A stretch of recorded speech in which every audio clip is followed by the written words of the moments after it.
So welcome everybody. My name is Samson Lee. I'm your host today, and today we're going to have a fantastic leadership training. Now this training is definitely for people with some experience, and also people who are into Jeunesse quite a bit already, building their business.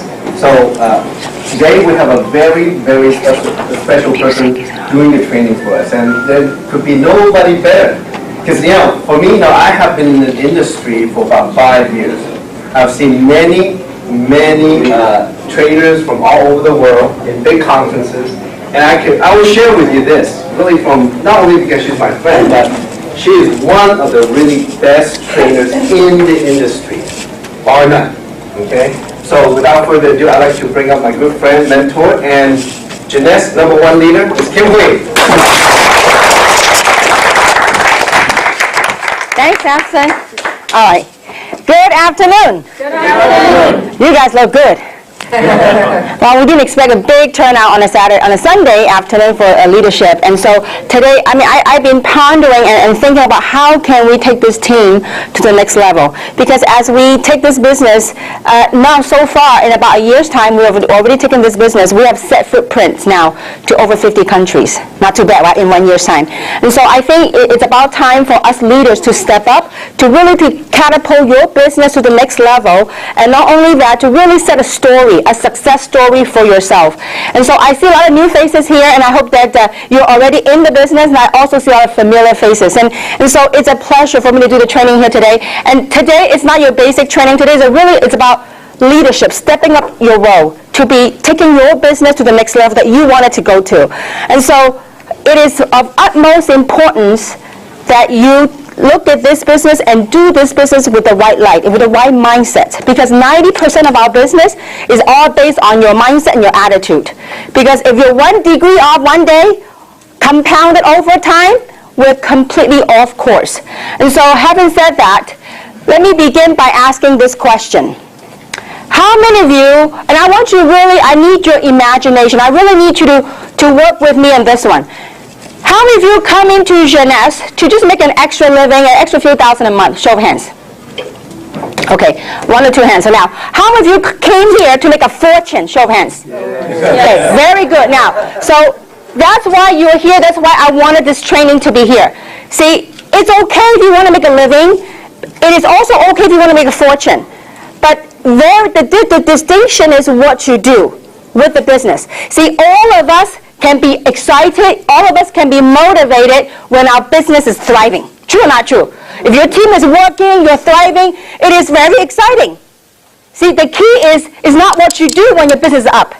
The challenge comes in your business is what would you do when your business is not where it should be, or when your business is not where it wants to be. It's either it will make you or break you. So today the training may be a little bit strong, and I hope it's okay. I'm a little bit concerned because we have seen some new faces here, but I do hope that you have been involved in the business for a while, because this is really for the people that have been doing Jeunesse for a while and that you have stepped up to be a leader. And so we really dedicated, we asked your local leaders to identify who the top people are, and we wanted you to be here. So having said that, now I need you to help me out, and I want you to picture and start imagining, what would you do? Now, again, this is a training. There's no guarantee of income in any form, shape, or way. But I want to impose this question and ask you, what would you do if you know that right now you're making $20,000 a month? I want you to have that frame of mind.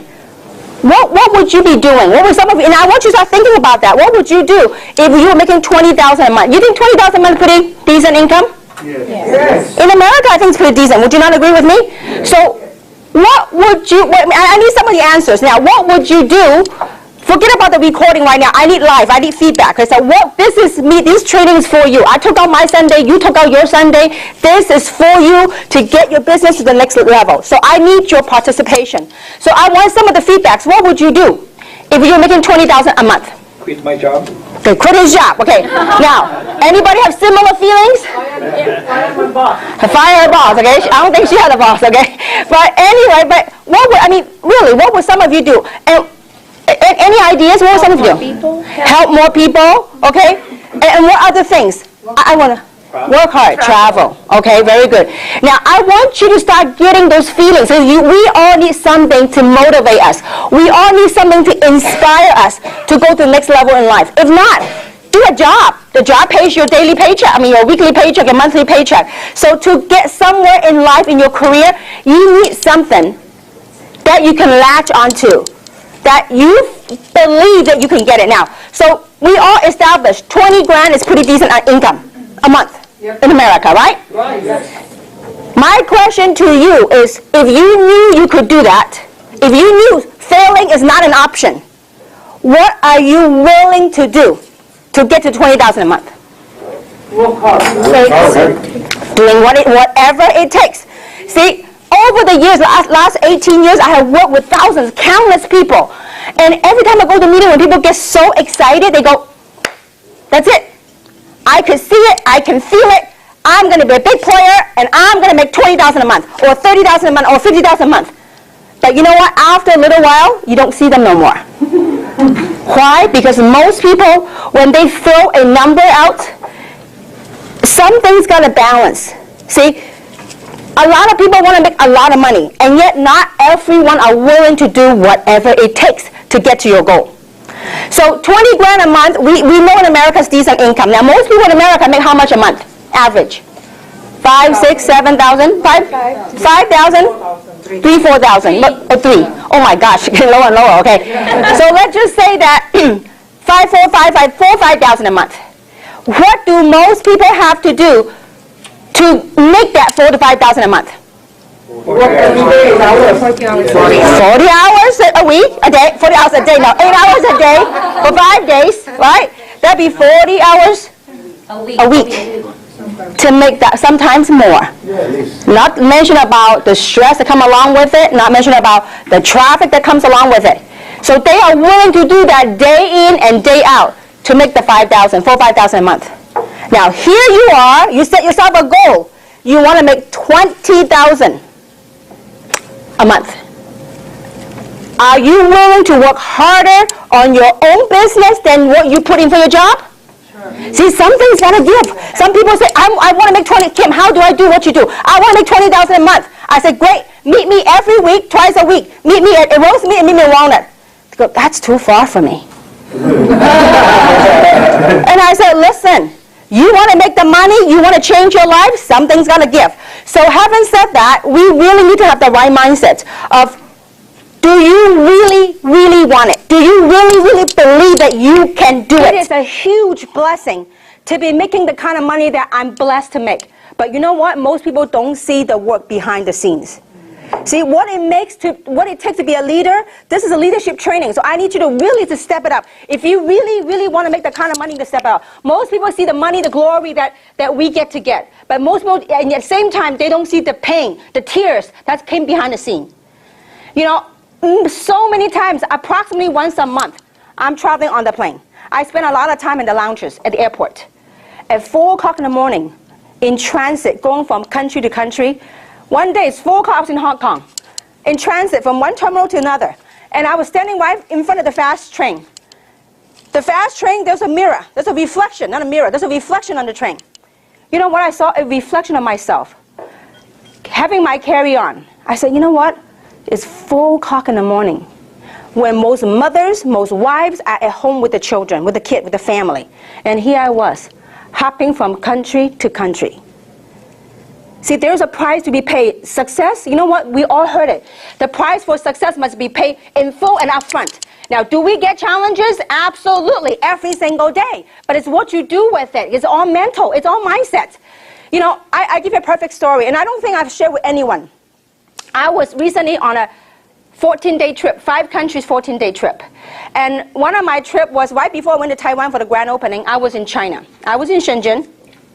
And I was all day long trip, meeting after meeting, meeting after meeting. Tina doesn't even know this. It was with her team. She doesn't even know what went on. And when I came back, I was too busy to deal with what we got faced. See, I want to share with you how you deal with this type of business, okay? So when I was in China and I was so tired, it was like 2 o'clock in the morning. We were at a spa. I had a whole entourage of people at the spa. It's a 7-story spa, okay? So we were there getting ready to get a massage. And I was so tired, and there's a team from people from Hong Kong, a team of people from Taiwan, a team of people from China. They were there. And so the team of people from Hong Kong said, Kim, you know what? We just had the event in Hong Kong. We'd like to sit down with you. We'd like to strategize. We'd like to discuss what went on and how we can improve it, how we can do better. And I told them, I said, you know what? I would love to, but simply my brain's just fried. I mean, it's just been a long, long day hopping, from Hong Kong to Shenzhen. I said, listen, can we do another day? So it was 2 o'clock in the morning. I said, is it okay if I just get a massage and I just chill out a little bit? And they go, sure. And my eyes like a panda. I was like ready to drop out. And so while I was walking by, going to my room for treatment, I passed by a group of people. They're from China. I said, oh, Kim, sit down. It was like a big cafeteria, like this 7-story spa. First story you checked in, second story you take a shower, third story you get your foot massage, fifth story you get your body massage and Thai massage, Chinese massage, whatever massages, okay? So I was ready to go to my treatment, and the group of people said, Kim, we'll just sit down. And I was so dead tired. I said, they go, please, you're leaving soon, would you sit down? So I sat down. So in the midst of me falling asleep, dozing off, something happened during the meeting amongst the people in the meeting. Guess what happened? They started pounding on the table. I go, this is a spa. And they start pounding the table, and fighting started going on. And here I was, wide awake, when they were all fighting, pounding on the table. I said, what is this? I came from America. I'm not used to this, okay? And I was wide awake. I ended up spending time with them from pounding, fighting, until everybody hugging and laughing. It took until 4 o'clock in the morning. Then the people from Hong Kong, they come look for me. They're just browsing around looking for something to eat, not looking for me. They saw me. They said, we thought you didn't want to spend time with us because you were so tired. I said, listen, you don't want to know what happened, okay? I was wide awake. The reason why I want to share the story with you is this. See, most people, even those, you guys override a team, some of you override a team in your team, you don't even know what happened. See, in order for you to realize what goes on in the business, you really got to travel with me. Not only travel with me, to be in the trenches, in the field. Then you really got a feel of what really goes on. It's fun, don't get me wrong. I just want to prepare you. So the reason why I want to share this with you is this. We as leaders, when we step into a situation, we got to deal with things. And what happens when we're done with it, when I came back, I never even told the story. This is one of hundreds of stories that I travel.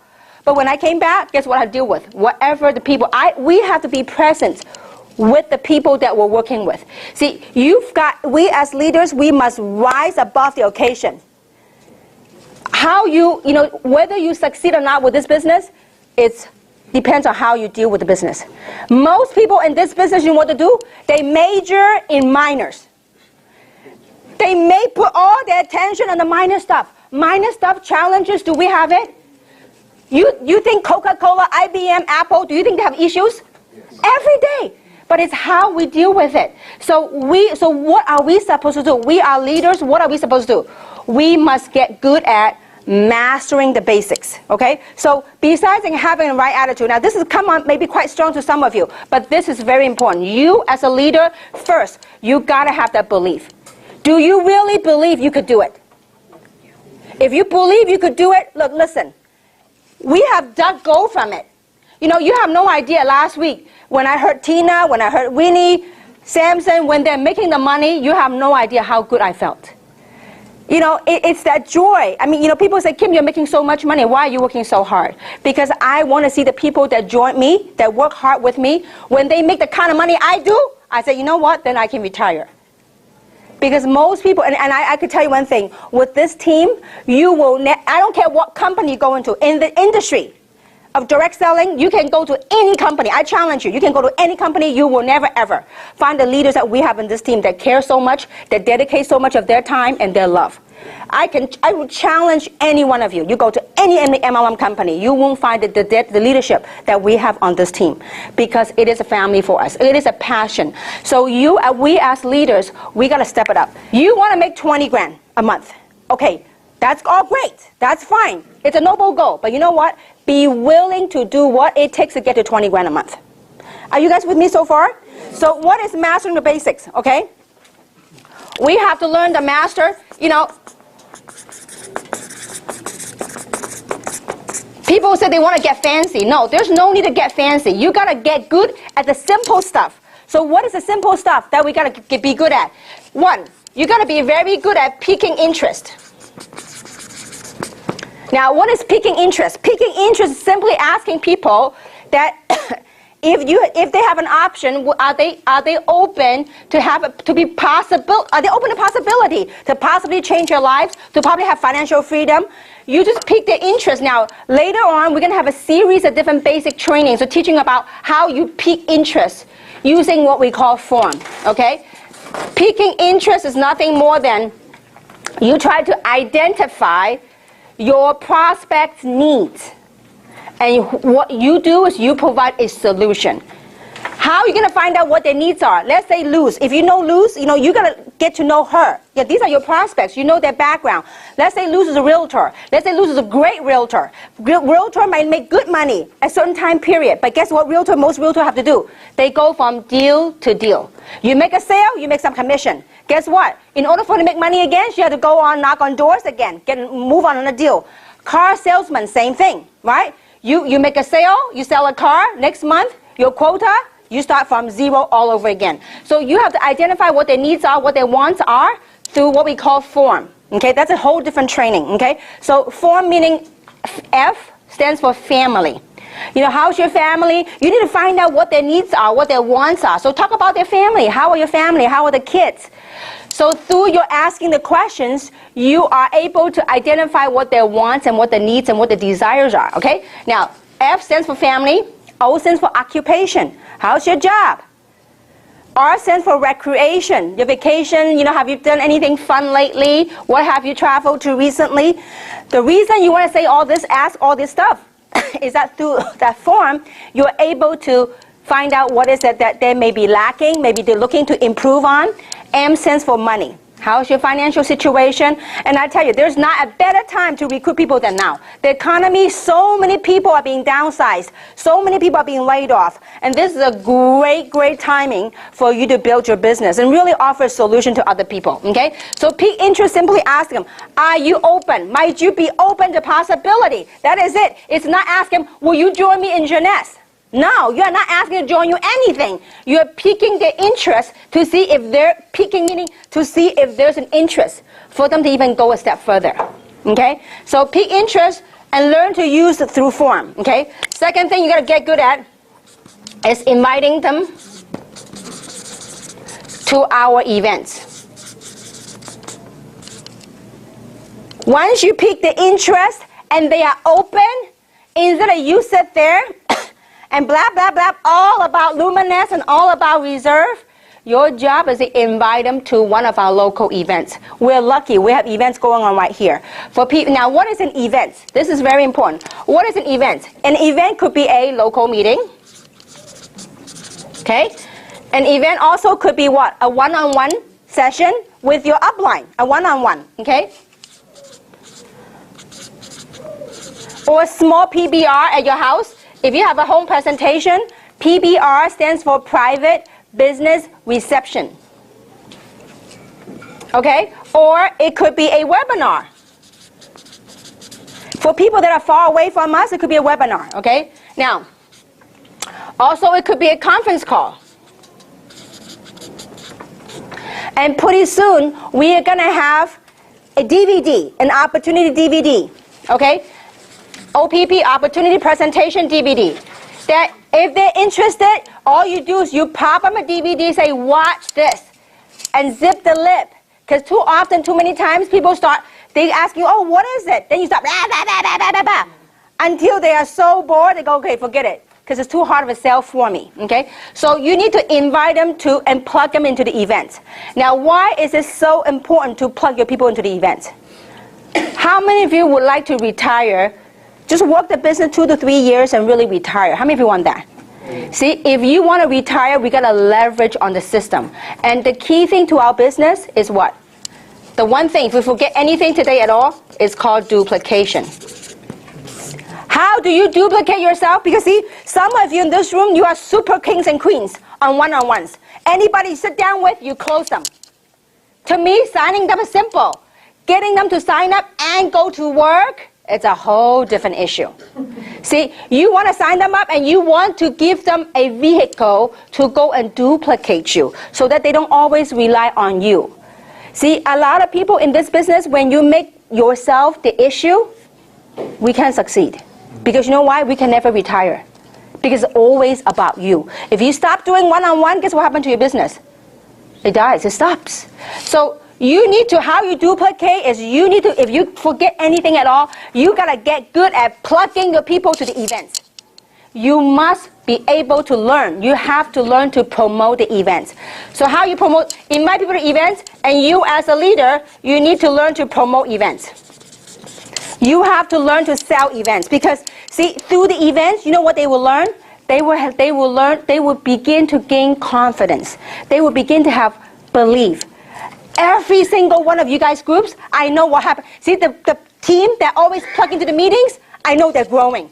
The teams that don't plug in the meeting, even though got big sales, you know what, a month or two later, when any small challenge happens, guess what happened? Completely collapse, dies.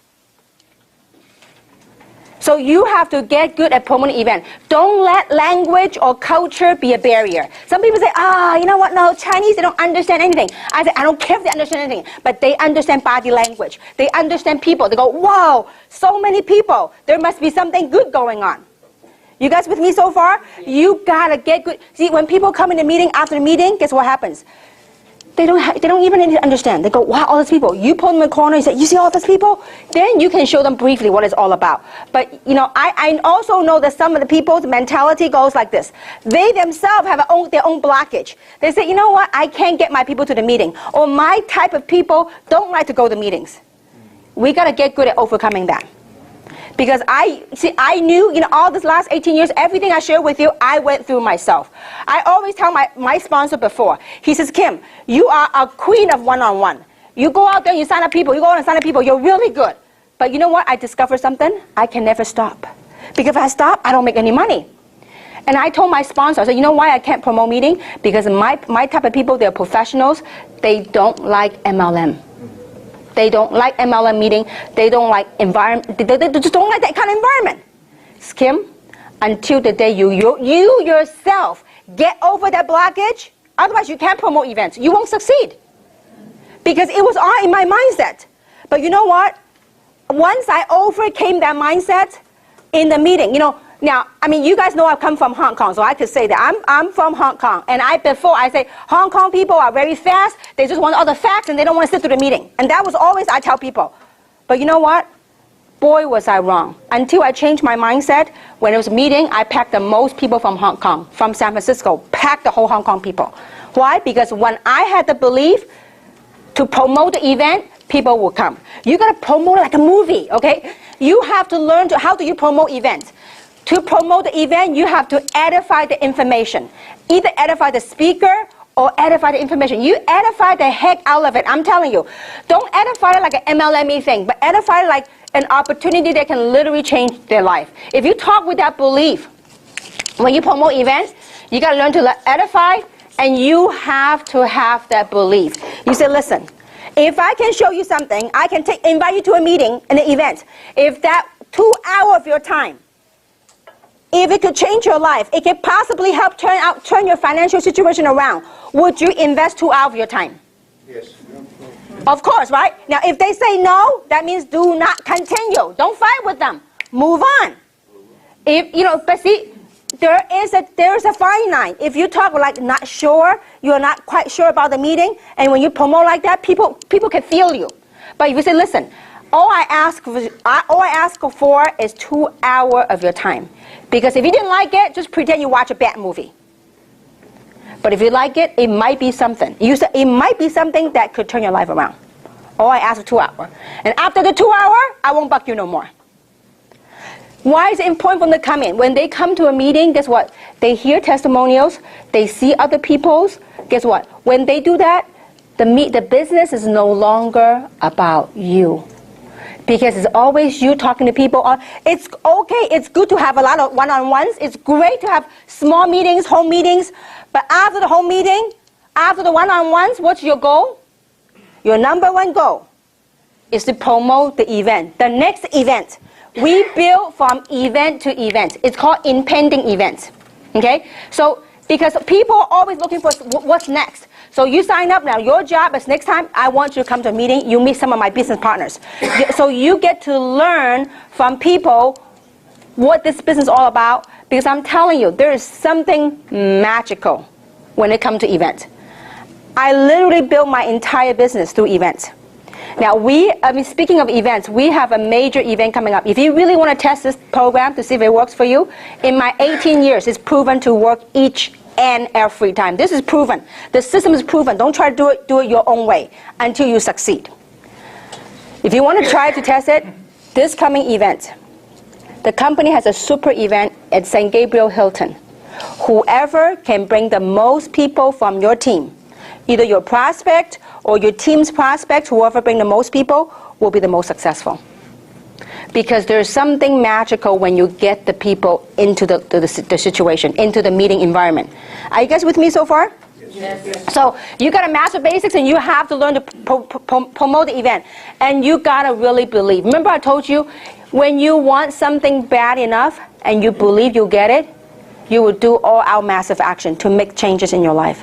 Because so did I. Okay? And I'm going to share with you a story later about that. Okay? So how do you edify the information? Now, there's one thing. Another, the basics, peak interest, learn how to invite people to the event, and teach your people to plug into the system. Okay? And you yourself got to be willing to put in some time to the meetings that we got to get good at is learn how to edify. Okay? What is edification? Edify meaning speaking good of somebody. Okay? Now, so in that, I will explain this to you. We have what we call the A, B, C. What is A? A is the experts. Who is the expert? Anybody but you.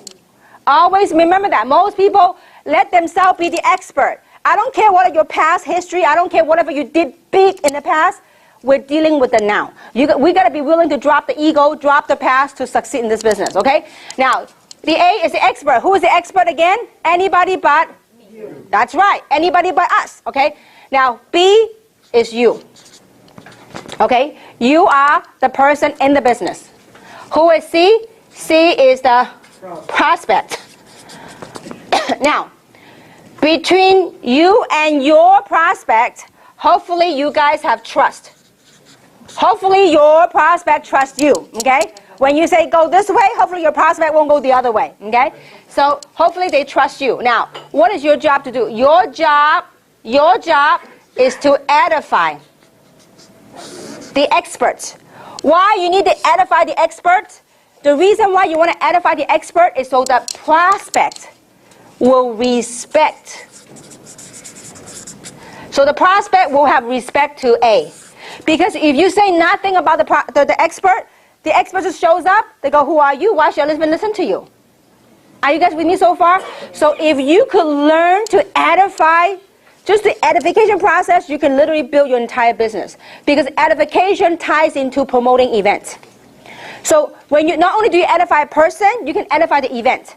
An event is something that you must. You know what? Events are lifeline of your business. It's the oxygen, the environment that we need to breathe. See, is it true that in the outside environment there's a lot of negativities out there? True or not true? There's a lot. Doesn't matter what business we do. So, and we got to give people an environment so people feel nurtured, so they can grow and work in the environment. And how we do that is by plugging them into the event so that it's not based on you. Okay? Now, so your job is to edify the expert. Now, what do you say about the expert? Who is the expert? Anybody but you. And I tell you, to my family, each and every single one of you are experts. I cannot tell my family to use Luminous, but Tina can ask my dad to use Luminous. I cannot tell my father to take reserve, but you know what? Samson can tell my dad to take reserve. How? It's just the human beings, human nature. Why? I don't know. How many of you heard that the saying that the grass is greener on the other side? Mm-hmm. It's the out of town prophet mentality. Yeah. Because, you know, the prophet in his own town is not of much usage until they travel abroad, okay, or somewhere else. That's just the nature. So your job is to edify. Like, perfect example. We had breakfast with my parents, with Tina.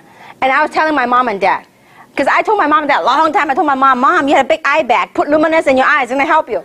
Wouldn't even touch it, okay? So Tina was right there. I said, Mom, Tina had a lot of success in luminous. And her people, her team is very successful using luminous. You know, and Tina just showed my mom the hand, and guess what happened? My mom started using luminous on her face. But it took me like months. I couldn't get my own mother to use luminous. But it took someone else. Why? I tee up Tina. I have to edify. What is edify? Edify meaning you tee up somebody. It doesn't have to be somebody making a lot of money. No. It could be, you just tee up some good characteristics of that person. It could be that person have a golden heart, a heart of gold. Or it could be that person's very successful in their own rights, in their own business. If some of you might have noticed when I introduce people to other people, I always find the best of that person. And I would tell that story to whoever I'm introducing. What am I doing? I'm teeing up that person. Because in business, when you have trust plus respect, you know what you get? You got a sale. You got to have trust and respect. Most of you came into Jeunesse because someone told you about it. If I were to go, look, if I were to go to a car wash, if I were to go to a gas station, and you don't know me from Adam, I just came up to you and said, listen, you got to try this adult stem cell thing. You got to try resveratrol. You probably think I'm nuts. You probably run away from me. But if somebody had teed me up or tee you up to be the expert, now, you don't have to be the expert on products. No, you could be the expert on anything. Do you understand what I'm saying? So you tee up some good characteristic so that when this person talks, guess what happens? The prospect will listen because there's respect. Are you guys with me so far? Yes. So we need to get very good at edification. I have people that literally built a nationwide organization by learning to edify the person they're working with. See, in this business, you are in business for yourself, right? But not by yourself. Because you have your upline or the upline leader, the upline expert to work with you to help you build your business. So you have to understand the relationships amongst the people, because this is a people business. So the third thing you have to learn is really edify. Now, edify, don't go ed a lie, okay? Edify means tell the truth about whoever that person you're working with. They might be a nurse, they might be a business owner, because you know why? Most people have the ideology of business owner makes a whole lot of money, okay? Sometimes it's true. But what most people don't realize that a lot of times, especially the economy like this, business owners are suffering. Because before they make a dime, they have all this overhead. They have the fixed overhead to pay before they even pocket the money. A lot of business owners nowadays, their staff, their employee are making more money than they themselves. The next thing we have to do is you yourself, leaders, have to be good at meeting conduct.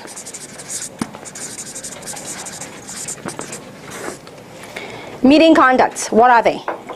We all know that in a meeting environment, that's where we do business, right? So having said that, it's very important for us as leaders to arrive on time, not late, to arrive on time if not early, okay? Meeting conduct is to arrive on time and to help out. I mean, look, this meeting is for you guys. I mean, I tell you, from day one, when my sponsor told me, whoever holds a marker, whoever helps set up the room, are the one that make the most money. I was the first one to volunteer. I said, show me. Just teach me how. So this meeting, whenever I go to a meeting, the first thing I do, you guys are leaders. I mean, that's why when I say leadership meeting, please don't bring any new people. Because when you have new people, I can't cover some of the stuff, okay? When a meeting like this, any meeting, any event, what's the first thing you need to look for? To make sure the event is all set up. If not, you need to take charge and get it to set up. Because why? The meeting, the event is for whom? And not for you. For whom? For your prospect. Okay? So you got to come early and take pride, take charge. Don't just, oh, it's not my team, I'm sitting here and slouching. No, because maybe right now it's not your team. Eventually it may be your team. It will be your team. Okay? Now, the other thing is it's very important. You are leaders, please participate. Okay? Because participation is key. What do I mean by participation? When the speaker asks you, how many people would like to make some money? Show of hands. Yay. That's really exciting, okay? So let's try one more time. And how many of you would like to make some money? Yeah. Show hands. See, I tell you, I don't need you to fake and hoo-hoo-hoo. No need for that. But when you participate genuinely, guess what? That excitement, that enthusiasm is contagious of people around you. I was taught a long time ago that a lot of this make you a lot of money, okay? I said, just show me how to do it. I will clap the loudest you want me to clap. And I actually had invented a way to clap really loud, okay? It's like go like this. But anyway, I won't go there today. So you got to do a lot of this, a lot of this. We got to participate because it's not for you. It's for whom? For the people sitting next to you, for your prospect. This is very important. Now, this is leadership. I need you to crack a smile because it's not easy to be up here, guys. When you're up here, you realize one of these days when you do a meeting and Rick is nodding, he's like, yeah, it's really nerve-wracking sometimes. And you know what? The speaker is only as good as the audience. So we need you. When you're sitting down, kind of crack a smile because we need that smile. We need that energy to feed to the audience. So, and because if you're like no expression face, please, we need that from you, each and every single one of you. Because if, let's say that you have a prospect sitting next to you. If the speaker says, how many of you would like to make some extra money? And your prospect don't raise their hand, you nudge them a little bit, say, you do, come on, See, because by you doing that, it becomes fun. It becomes a whole gelling environment. So I couldn't emphasize enough, I need that from you. And then also, very important, the meeting conduct, when you come, please sit down with your prospect in the front. Unless we're totally packed, usually we're packed now. So if we're packed, then you can give the seat to the prospect. But do sit next to your prospect. I see a lot of people over the years, you know what they do? They sit their prospect in the front. They go, you sit here, okay? I'm going to hang back there with the big players. No, you sit there with them. You know why? When you sit there with your prospect, you know what your prospect likes and what he or she doesn't like. When your prospect doing a lot of this, you know what they're doing? They're buying. Okay? So you need to be with them so you can be participating. It be contagious with your prospect. So it's very important you sit with them. Now, if you are sitting in the front, it's very important that don't save seats. Because when you save seats, guess what happened? The meeting starts, your prospect don't show up, we have a couple of empty seats, and then you know what happened? During the meeting, the person you're sitting in the front, you keep looking back to see if your prospect had came. First, if your prospect actually walked up, it'll be interruptive to people around them. Second, if you're sitting in the front, you keep looking back, guess what the people behind you will do? They all look back. And it could be that very same word that the speaker would say. It could be that key phrase, that concept, that thoughts, that idea the speaker spoke about. Then when everybody turned, it could be that very same thing that helped you close the deal. So it's very important that you sit in the front with the prospect. And when you're sitting in the front, if you're expecting people, please, please, please, when the meeting starts, don't keep looking back. If you keep looking back, the whole crowd will go with you. Okay? So these are the very little things, but it makes a world of difference. And you gotta get good at really participating. Okay? And so these are some of the stuff. And the other thing is get good at how to close. After you took the time, you invite your prospect to an event, into any meeting, and then they come. At the end of the meeting, you know what I see some people do? They get up, they go, oh, go, let's go to my house. We go, or let's go eat. We go. And then you take everybody, you start leaving the room. After the meeting, if you get up, guess what the people next to you do? They will get up. After the meeting, what you do is you grab a chair, you form a little circle, and you face them. And please have your application ready. You can download it from the website. You guys, we're independent business owners. That means you got to learn to be independent, but at the same time, plug into the system. So many times, after the meeting, oh, I need an application. Do you have an application? Please, have your own. Can we do that? This is your tool. This is your business. How many have seen people do that? Maybe you yourself are guilty. Okay? So please, we need to have application. Download, make some copy. Because unless you have online internet, and I suggest when you start making some money, really get a Wi-Fi computer that has a internet card. And then you can start enrolling people online. But it's much faster. You have an application. So how to close? After the meeting, don't have a habit of taking them home. What you do is form a circle, face them. Luz, wasn't it great? Which package did you like best? That's right. Now, I do not say, what do you think? If I say, hey, Luz, what do you think? You know what she'll say? Let me think about it. It's kind of interesting. Haven't you heard that? Give me some time, yeah. Yeah, let me go home and check with my husband, okay? So I usually don't ask them what they think. I only ask them, what do you like best about it? Which program did you like best? Okay? Now, if she said, well, I think, I'm not too sure about which one. And I said, well, I can tell you what, from a professional opinion, what you could do is you can, if you really look at this as a business, the minimum thing you should do is to start with a jumbo program. So you can get some product and you can, share with family. And they go, oh, that sounds interesting. I said, okay, great. Let me show you how to get started. Then I get my application and I said, now, when they send out the check, what name do you want to be put under?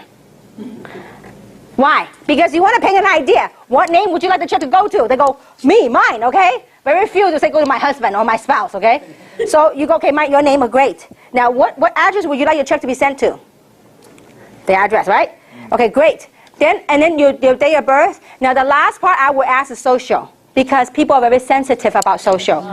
Now, so trust me, don't worry about proceeding. Some people say, oh, what if they say no? I said, listen, if they say no, they will let you know anyways. If you get to the and say, okay, great, let's say you proceed with the information. Okay, what is your social? So the company, at the end of the year, if you make more than $600, they'll 1099 you. Okay, they put it right there. And don't worry, afterwards, I can shred it or I can let you take it home. Okay, the application. So great. Now, I need your autograph right here. I don't say I need you to sign. Because usually when you say sign, that means read. They can read a whole bunch of stuff, okay? So I would say I need your autograph right there. And then when it comes to payment, I will usually say, now, would you like to put that on your MasterCard or your Visa? I don't say, how would you want to pay for it? No. You do the assumptive close. Are you guys with me so far? Yes. Would you like to put it on your MasterCard or your Visa? Now, a lot of times people say, oh, okay, I'll put it on my Visa, MasterCard. Now, when people say, well, I'm not ready. If by then they're not ready, it is okay. They will tell you anyway. If they're not ready, say, great. Can I help you answer some of your objections? What are some of the things that prevent you from getting ready? What are some of the things that's keeping you back? Then when you ask a closing question, what do?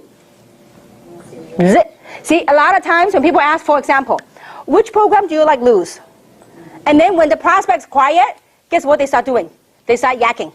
Oh, you know what? You really should go with the basic or the jumbo, blah, blah, blah, blah, blah, blah, blah.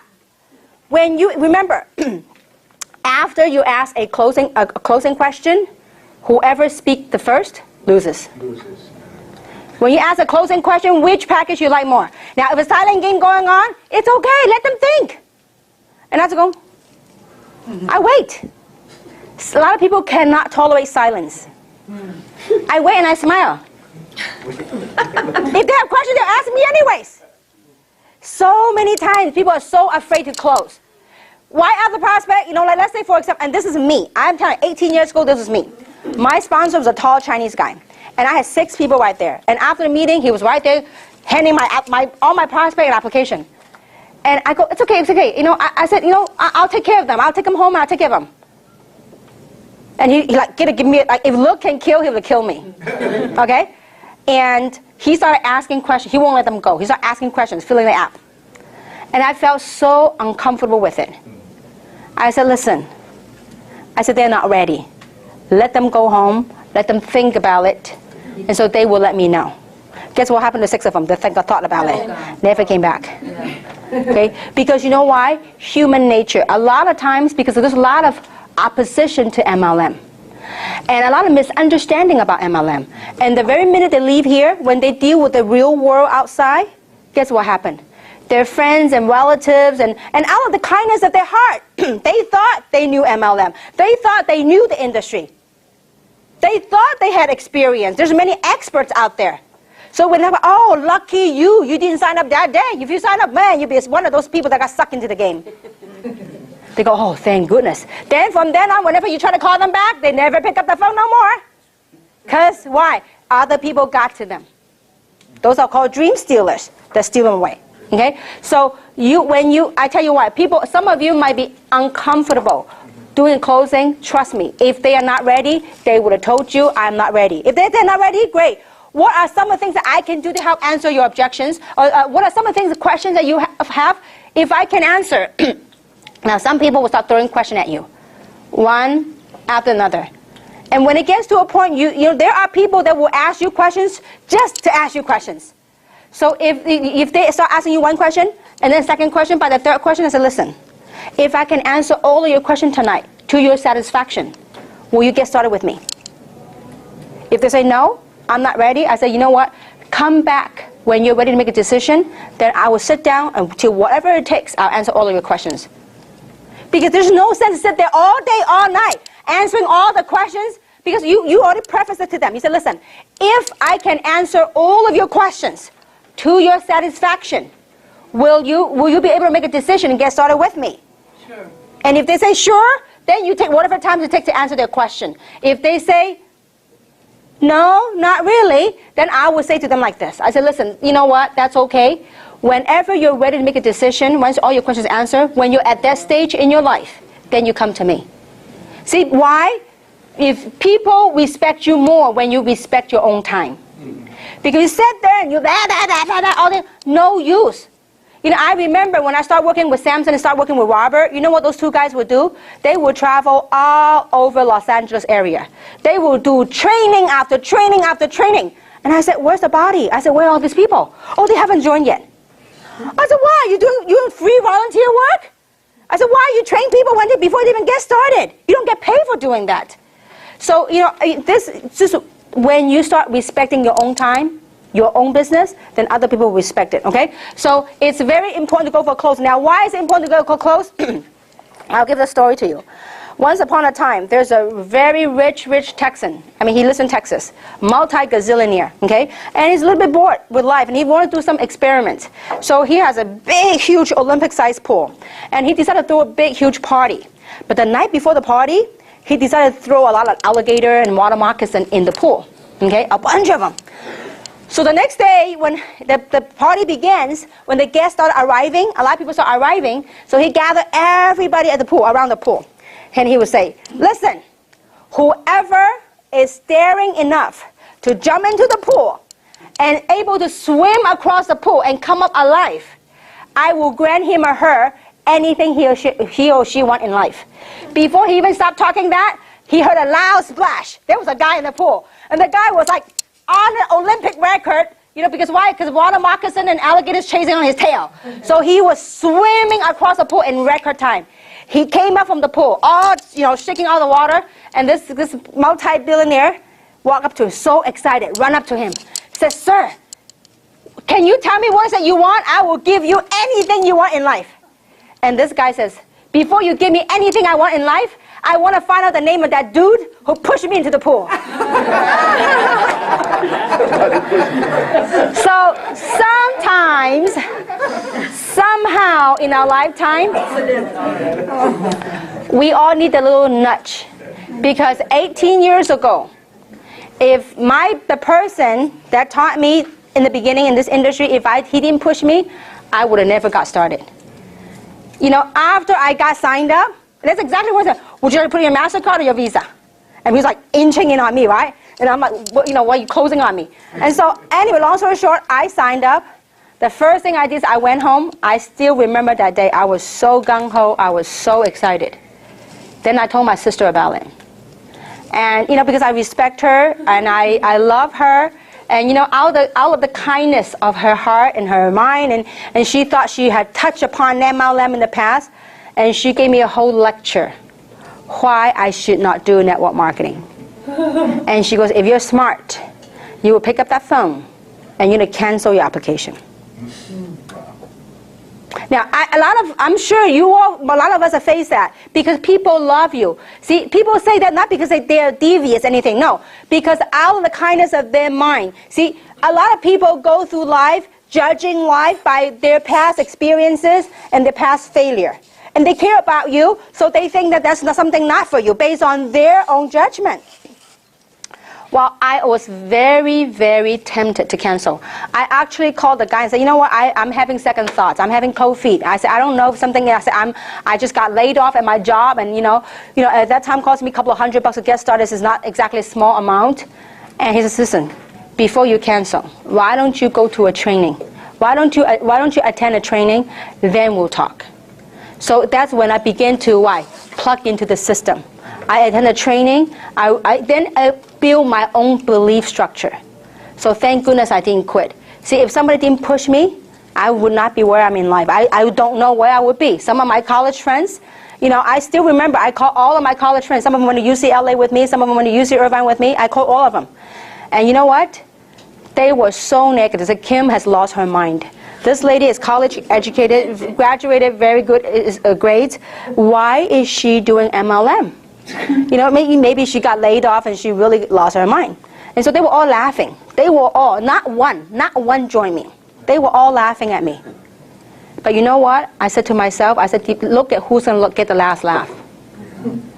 Some of those friends, nowadays, they're unemployed. Some of them are still complaining about their job. Some of them are not where they want to go in life. And they already given up in fighting for what they had once dreamed of. They had given up what they had wanted at one point in their life, that they thought they could be somebody. And they've given up in life. But so thank goodness I didn't quit. So if you really believe, the thing when you come to close, if you truly believe that this is an opportunity of a lifetime, if you truly believe this product can actually save other people, if you really believe the opportunity can touch people's lives, you have no problem closing. None. But you got to get out the paperwork. Don't be shy. Just listen. Great, I'm going to show you how to get started. Don't be afraid to ask for the sale, because the worst thing you can get is what? Is a no. But there is a power in asking. Because if you don't ask, you don't what? You don't get. You don't ask, it's an automatic what? No. But if you ask, there might be a chance you get something. Samson and I went to buy this camcorder because we decided to record this thing for the business. We realized that we need to have a system so that we can have people outside of LA can grow the business. So we were at the Sony store in Costa Mesa, in South Coast Plaza. Sony store. Well, they were saying, if you buy 2 more items, you get this thing off, 15% off. I said, well, what about the other items? They go, no, only one. I said, no. Can you give me, 15% off everything? Everything? And you know what? Well, let me try. So long story short, I got 15% of everything we bought at the store.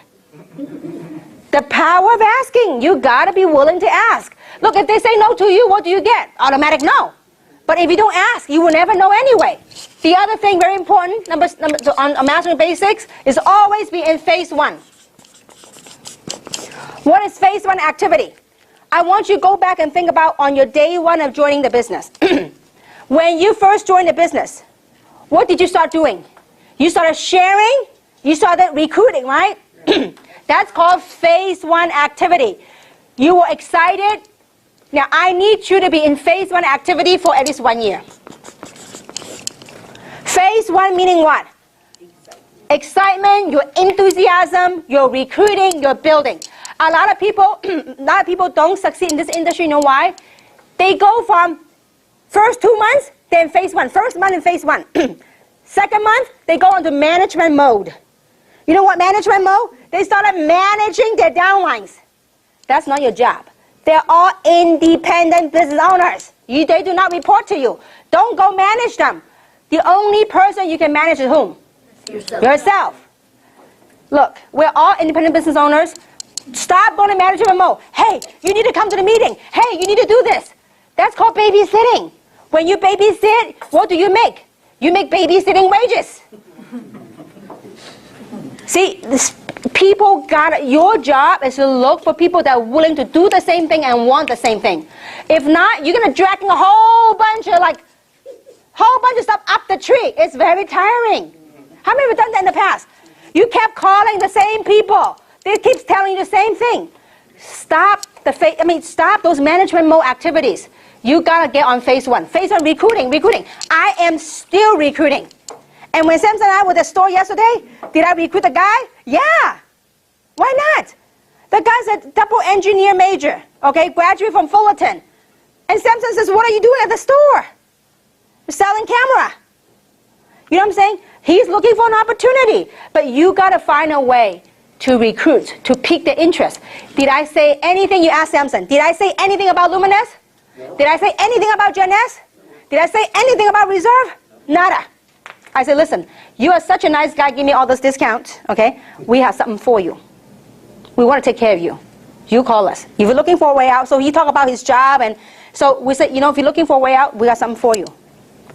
Get the information. Now, so you got to go on phase 1. Phase 1 activity is very important. If you only keep on, the first month you recruited, and you bang on the people that you recruited, make your fortune, golden rules. The people that joined you, this is very golden. The golden rules when you start building a team. The people that are with you today, trust me, some of them will not stay. It is okay. Let it go.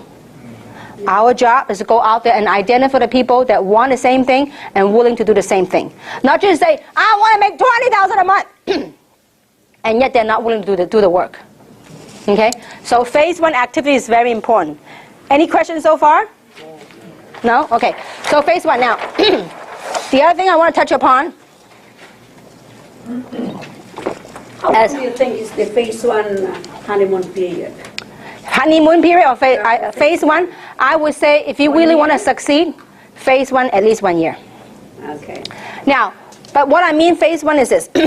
You always recruit. I'm always recruiting. I'm still recruiting. Okay? But when you have people as a leader, when you recruit it as a good one that they really want, that they're really active, they have strong desire, then you chase them. You work with them. You tap their network. Because this is very important. You are phase 1. Now see, when you first join the business, 100% of your activity is phase 1. Recruiting, recruiting, recruiting. But once you got some people going, guess what? You got to support your team. Now if your team wants it, see, I'll give you an example. Before, 5 years ago, I started a business, the previous company. I called 202 people, 202, 203 people. 185 say no. Okay? 17 said yes. Did you use your phone book to have the numbers? Warm contacts. All of my contacts. So that actually is a whole different training. Family. Anybody that you know by first name basis. You got to do some memory jogging. Okay? When you run into people, you start putting them on the list. Okay? So that's a whole different training on a new... We're going to have a different kind of training on recruiting. But anyhow, I'm just going to give you a set of statistics. Start with 202 people. I sponsor 17 people the first 2 months. Then after that, the next year, I have no time to sponsor anybody. You know why? From 17 people, I have one and a half person working. One was Robert. The half was Tina. I call her half because this person that brought her there wasn't really working in the beginning. So she was the other half that's working. And through these 17 people, they all live in California. Guess how many countries went into? 200 plus countries. From the 17 people leveraging effort, guess how group the big went over? 200,000 distributors. When you have people that are working, they kept me so busy. Meeting after meeting, meeting after meeting. I was doing meeting and training, meeting and training, meeting and training. I have no time to recruit. See, that's good. When you have a group that keeps you going, that is okay. But when your group is dead, you don't want to babysit. You go recruit some more. Okay? So this is the statistics. Guys, you have to accept it. The golden rules. That your job is go out and sort and look for the right kind of people. And the way we sort, it's a sorting game, guys. And we're gonna call people, and I'm gonna give you a quick example of sorting. Okay, we call people, we sort people, just for the sake of it, for simple to understand, we call people apples. Okay, and there's 3 types of apples. There's red apple, green apple, and rotten apples. Okay, 3 types of apples. Now, our goal, our job is to look for red apples. Red apples, red, delicious, juicy. They're the one that's fun and say yes to your business. Okay? The red apple is like people that are willing to do the work, they're excited. These are what we're really looking for. The green apples, the one that they're not ripe yet. They have a lot of questions. Question after question after question after question. And they will find different forms of questions to ask you. in the same context, okay? So the green apple, people have questions. Now the rotten apples are the ones you want to stay away from. The rotten apples are what we call dream stealers. Not only will they say no to you, they'll be nasty about it, okay? So let's say that you're at a supermarket and there's a whole pile of apples, okay? Your job is to look at the apple and put in your basket and you to pick up red apples. Now this is what happens when in reality when we go recruit, when we go build. When you pick up a red apple, red juicy apple, what you do? You put it in your basket. Then when some of you reach out and find a green apple, you know what some of you will do? You will talk so much. Hey, green apple, wake up, turn into red. It won't. When you put a green apple, you can say when you have time, you can spend 20% of your time with the green apple, but 80% of your time with the red apple. Because sometimes green apple can turn into red apple later, once you answer all the questions. Miracle. Now, when you reach in the pile and you reach and you got a mushy, gushy stuff and you pick it up, it's a rotten apple. What do? Are you going to say, rotten apple, please, please, be well? It won't. It's a rotten apple. What you do? Throw it away. But too many times people get so attached to the rotten apple that you try to save it and you try to save it, and before you know it, that rotten apple got to you. And you got rotten with it. The stuff that they say, it began to make sense to you. And before you know it, you go down along with it.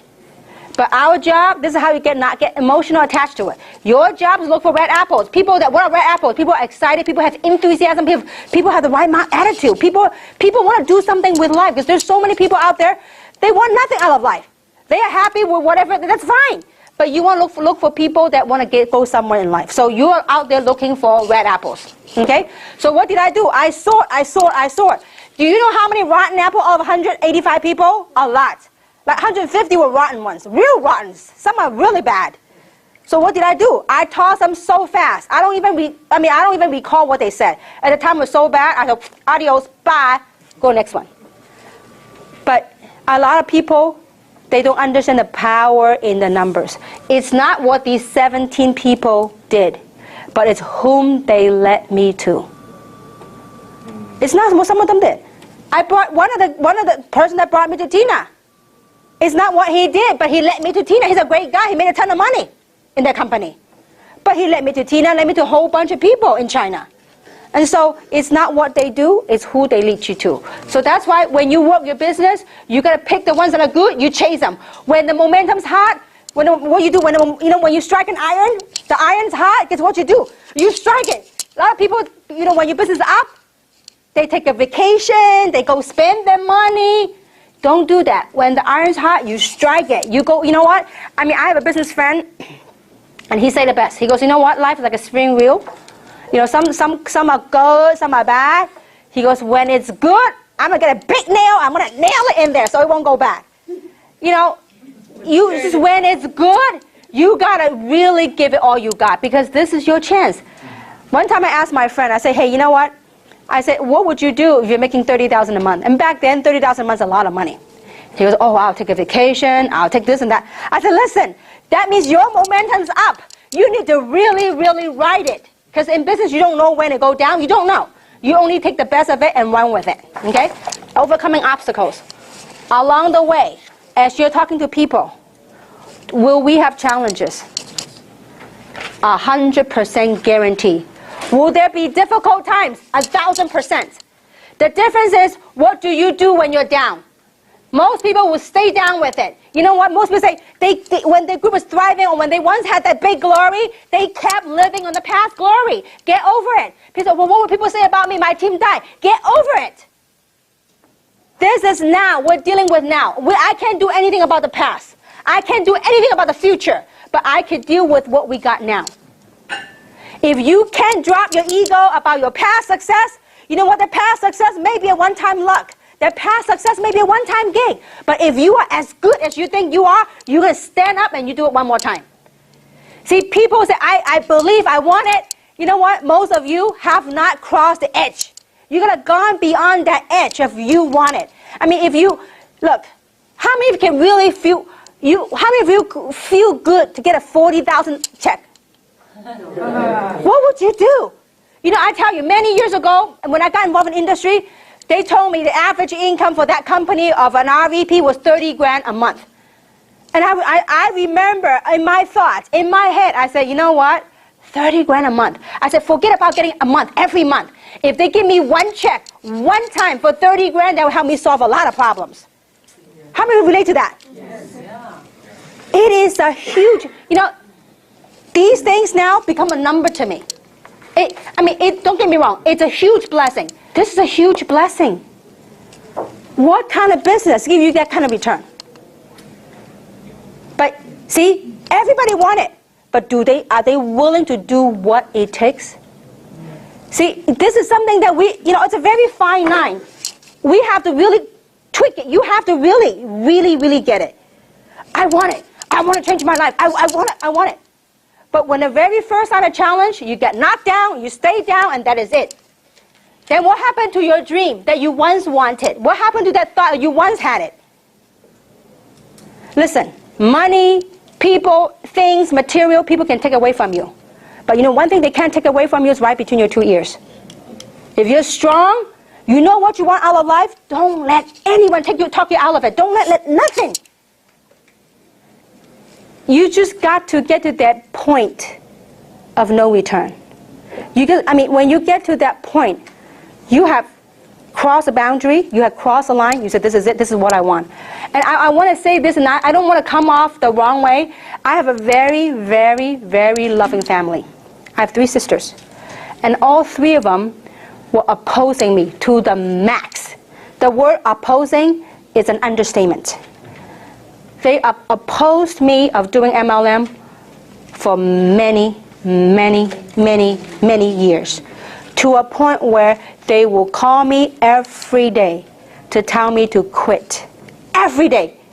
If my older sister were here, and one of these days at the event, she would tell you, you know what, my sister, that poor kid, I only wish she would quit, because she would call me every day to tell me to quit from Hong Kong. Every day. At 3 o'clock in the morning, I know it was her. And until it gets to point now, she's a wonderful, loving person. But she did that based on, she thought she was caring for me. She thought she wanted the best for me, because her experience with MLM wasn't that good. But she thought she had experience when all she did was had maybe like 1 meeting of a water filtration company. She didn't even join. Okay, so it was maybe that 1 incident. So she based her whole perception about MLM and every day trying to talk me out of the game. It wasn't until the day I told her, listen, if you do not have anything good to say about my business, about my dream, about my goals, my journey that I chose, please don't call me anymore. You can call me about anything else, but don't say anything about what I do. See, I had drawn the line. Until you draw the line, then you become successful. You have to get good at it. See, many people in their mouth, they say, I believe in jeunesse. I believe the product. I believe in jeunesse. I believe I can make money. And yet they're not making the money. You know why? What you say, what you think, and what you do are 2 different things. When you say you want it, you want to be successful, you want to retire your job, you want to retire your husband, you want to walk away from your job, if you really want it bad enough, you know what? You're going to put massive action behind what you say. Then things will happen. You got to get over your own fear. Because you know what? What stops most people is our own fear. We worry about this. We worry about what people say. We worry about that. There's too many things to worry about. You ask me, some of you, if you hang around me with my sisters, I'm the most quiet one in my whole family. Some of them, out of their kindness, they think they're very fashionable. They will laugh at me what I wear. This don't match, the color don't match. Do I give a dime? No. I said, this is me. I think it looks great on me. And I move on. But some people go, oh, maybe they're right. Maybe I need to change this. You got to be you. And you got to face your own fear. Don't worry about what other people say. Listen, will other people say this is a scam? Will other people say product don't work? I can guarantee you 1,000%. You gotta be firm in what you want and face your own fear. Look, if you have no more warm market, talk to co-market. But you're not gonna recruit a co-market right away. You strike a conversation, find out what they need, and you go from like you like playing baseball from first base, second base, you go from base to base. Learn about them, and you know what? Eventually, you're gonna start building. You gotta get good at bringing people. You gotta get good at talking to people. If you talk to nobody, there's no way you can build a business. You must by always attend a meeting is not gonna help you. You need to attend a meeting with somebody. But in your learning process, while you're attending the meeting, you can learn. You can grow from it. You get good at it. But you gotta get good at also inviting people. Okay. Now another thing very important. So overcoming obstacle. We all have it. The biggest obstacle that we have to overcome is, you know what it is? Yourself. Ourselves. Everything started from here. The biggest thing is right between here. And also the biggest challenge is right between here. It's what you do with it. See, when your business is up, it's easy to have great attitude. It's excited, you're excited. But when your business is down, it's what you do with it that will make you or break you. You know, one of the things I really, really admire about Samson, Tina, and Winnie, their persistence is unbeatable. Rain or shine, you'll find them out there. Doesn't matter if people say no to them, doesn't matter if people quit, guess what? You know, I'll give you a perfect example. I was having breakfast with my dad, I think yesterday or the day before, whatever. I was sharing with my dad, I said how happy I was with my dad. My dad said, wow, Tina's good. I said, Dad, most people only see the fruit. They don't see the challenges that she went through. There are many times you go to any meeting, people saw Tina, they went the other way. Tina, don't come to the meeting. Don't go to our meeting. Don't. I mean, there are people, but did she care? She act as, I mean, no, she doesn't act. She does as if she don't hear what people say. She still goes on. You don't want to hear about it, it's okay. I still talk anyway. It's a free country. See, you gotta get to a point where you do not care what people say about you. You gotta get, I mean, you gotta get, some people are afraid to ask for discount, some people are afraid to ask for this, because what? Oh, I'm thin-skinned. That has nothing to do with your skin. Thank God, thin is the same thing. See, it's our internal, see, a lot of people, we tend to internalize what people are saying to us. I mean, it's a perfect example. We had a family gathering yesterday. If going back in my younger days, I probably would have internalized a lot of things. There's some of my siblings say about this and say about that.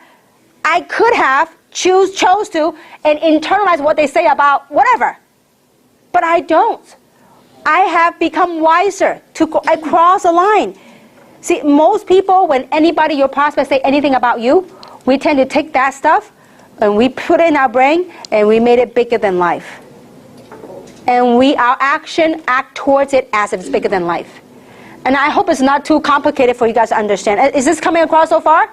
So obstacles, we all have them now. There are indeed some challenges. If there's some issues, we will sit down, we'll deal with the issue, we'll find solution.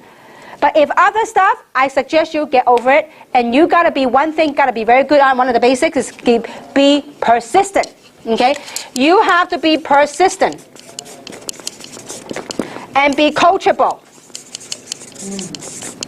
I remember Winnie had a leading on in the business a couple of months ago. When the business dipped, I told Winnie, I said, Winnie, you know what you need to do? Go brand new. Go get some new blood.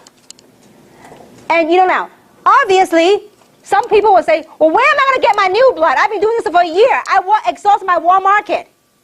You know what Winnie said? Okay. And you know what she did? She went and found a whole bunch of new blood. It's what you put in here, guys. See, most of us walk around every day, so you got to be coachable.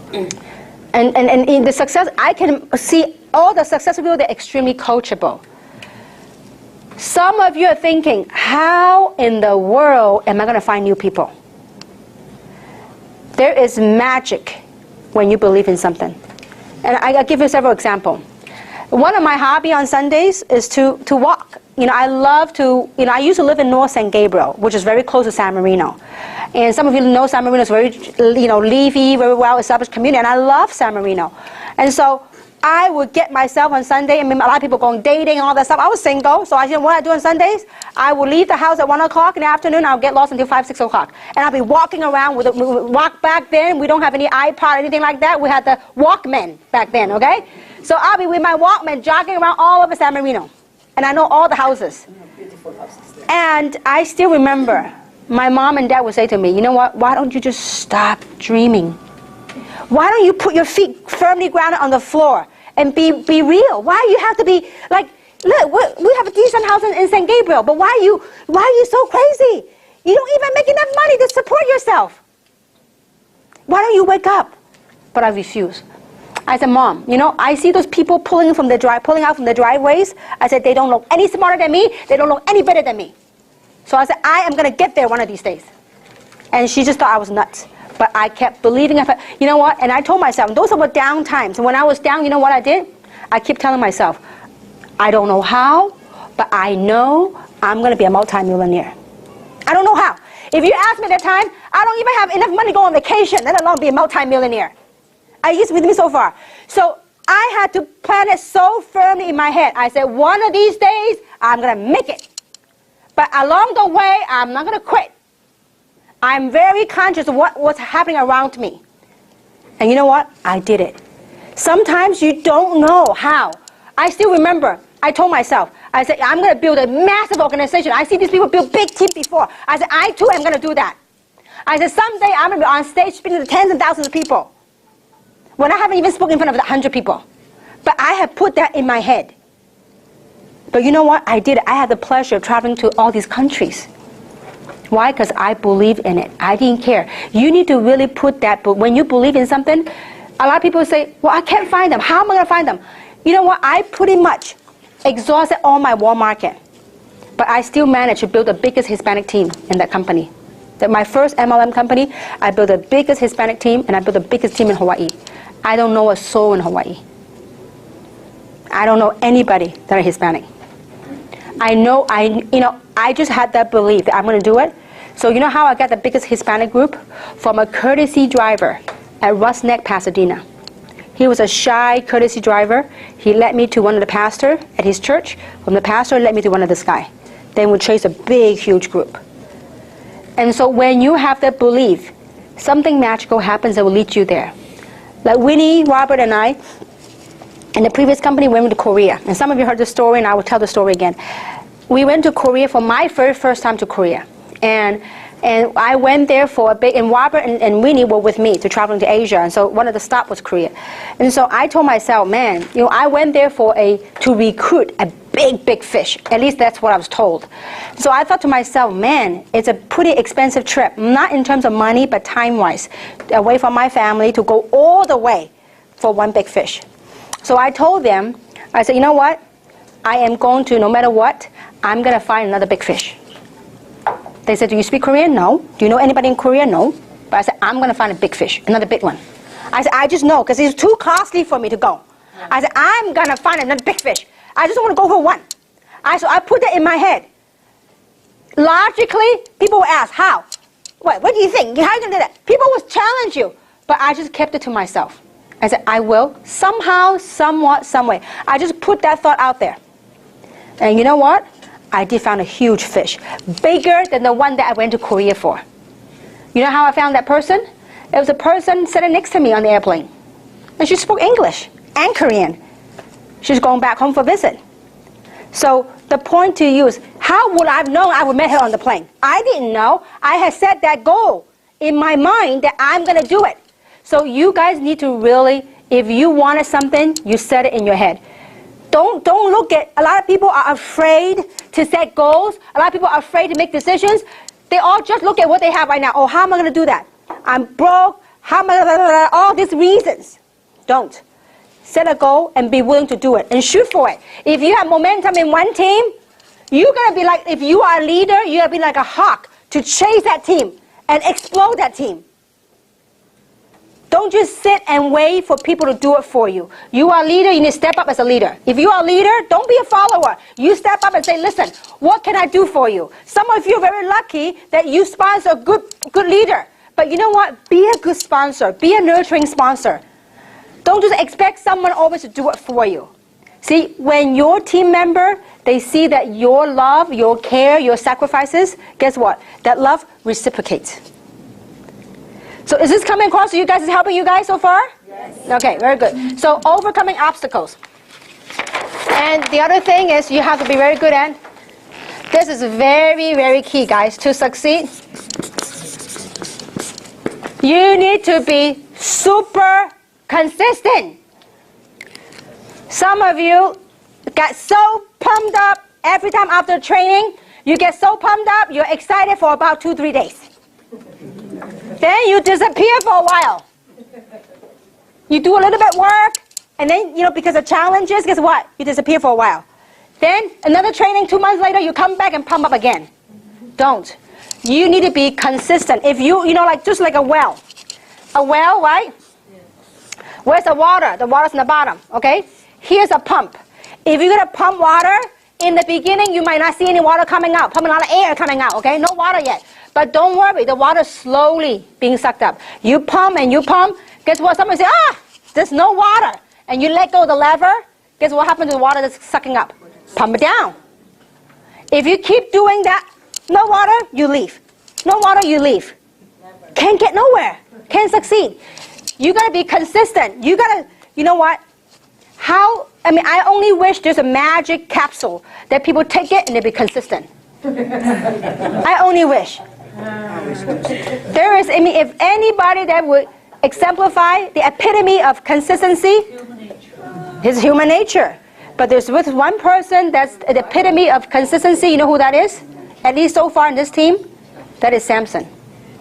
Samson is Mr. Consistency. People, no people, doesn't matter. 1 person, 3 people, 5 people, there he is. Always there for his team. Rain or shine. I call him Mr. Patience. I said, wow, you have so much patience. He will work and work and work and talk and talk. I only sometimes wish to say, you know what, Samson, you got to use your time wisely. But consistency pays off. His love, his caring, and what a perfect example. Mr. Lino, right here. Okay? He is extremely persistent with Lino. But Lino got to step it up. You got to be consistent. And if you don't quit, you'll be big. Now I see Lino cycle a few times a day now, at least, right?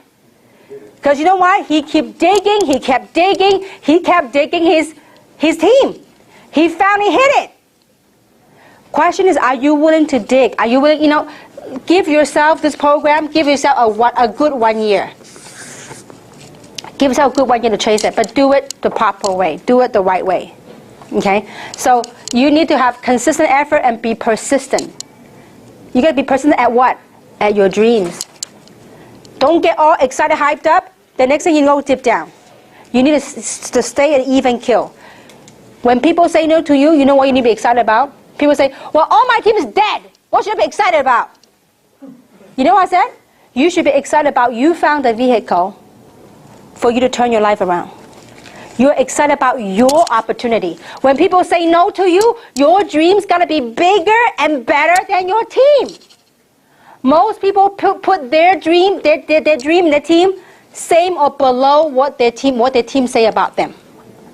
You got to rise above that. You have to rise above that.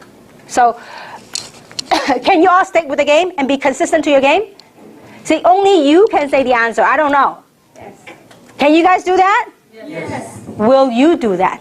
Yes. See, will you be loyal and be faithful to your own dream and your own vision? Because you need that. You need your vision, you need your dream to keep you going. Because just like anything in life, there's that roller coaster, the ups and downs. But you must have the courage to face those fears. You have those courage. When you're down the valley, don't park there. Get out of there as soon as possible.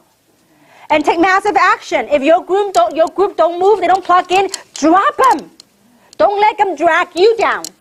You go find some new ones. There are a bunch of new ones. A bunch of them. Question is, are you willing to go through the numbers to find them? But you got to be willing to open your mouth and talk to people and talk to people and talk to people. Okay? So,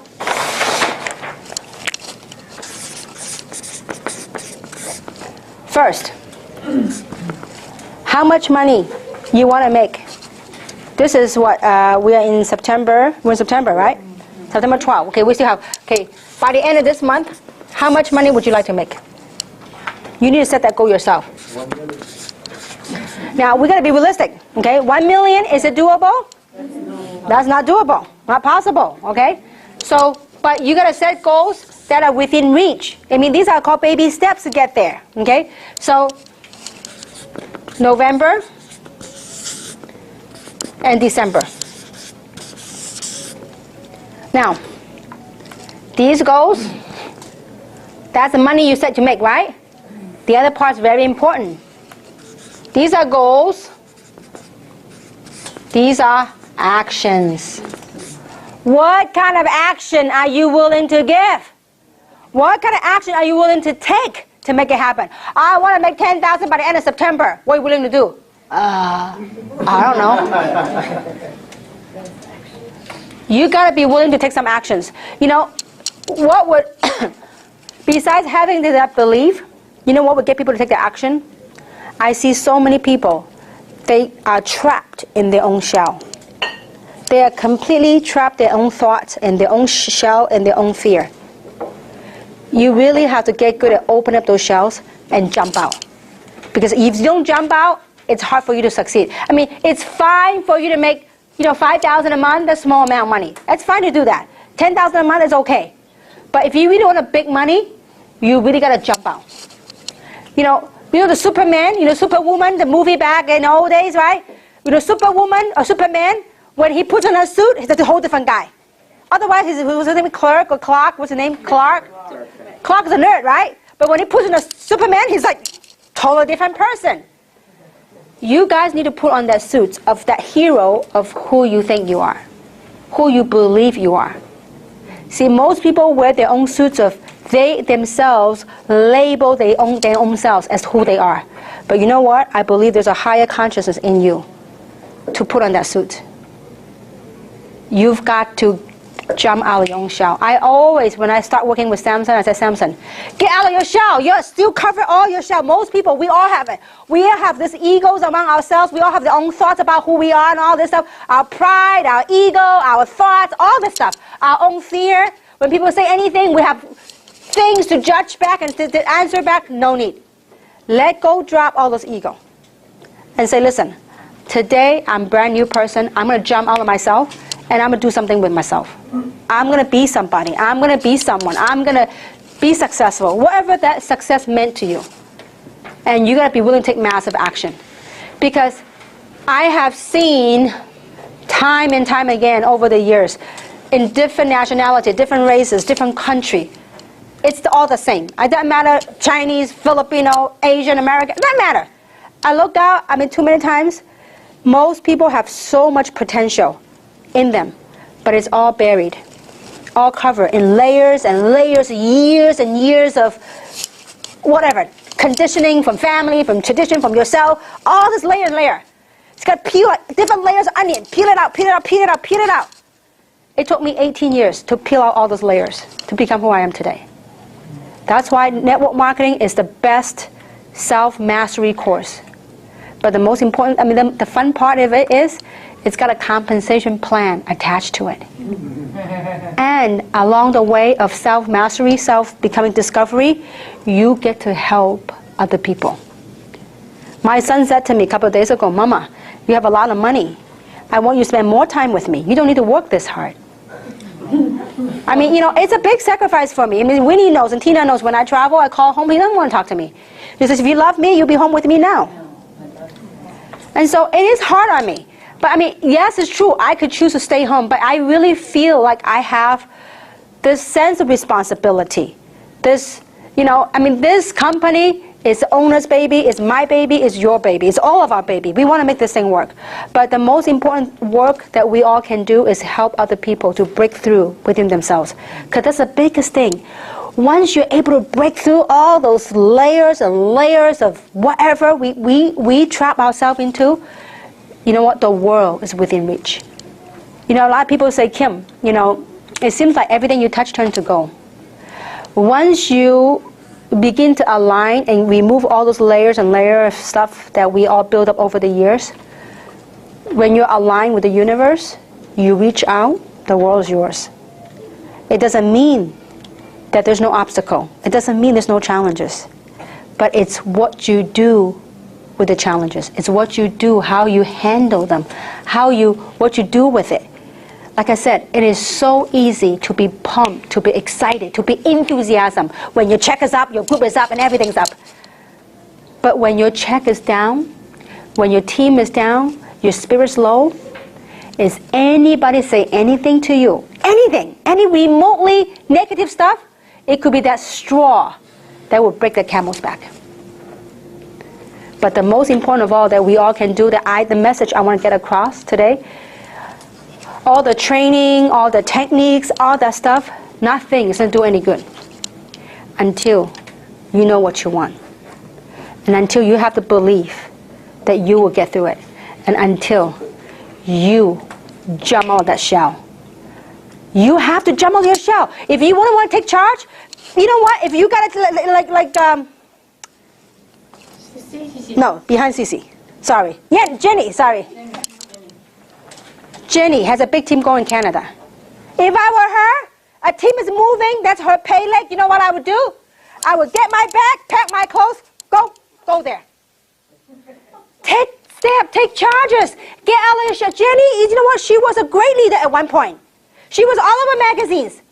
But because of whatever happened, I'm sorry to pick on you, Jenny, that's why I had a hard time picking your name because I want to pick on you. But you know what?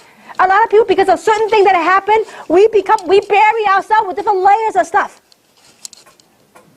If I were her, that's giving her cycles every day. Many cycles every day. Get my suitcase, pack my clothes, here I go, Canada.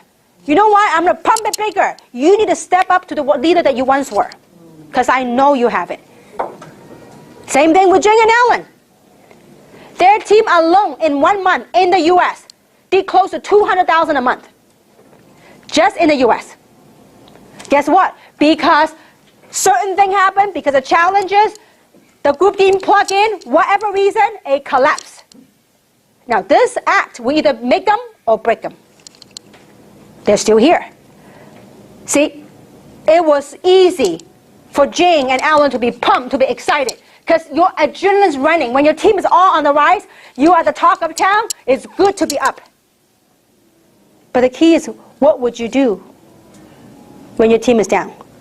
Now, human being naturally will say, what would my peers say about me? Before, my whole team is my whole meeting is my team. Now, nobody's my team. What would my peers say about me? It doesn't matter. Because we are here with you. We will cheer you on like you never believe.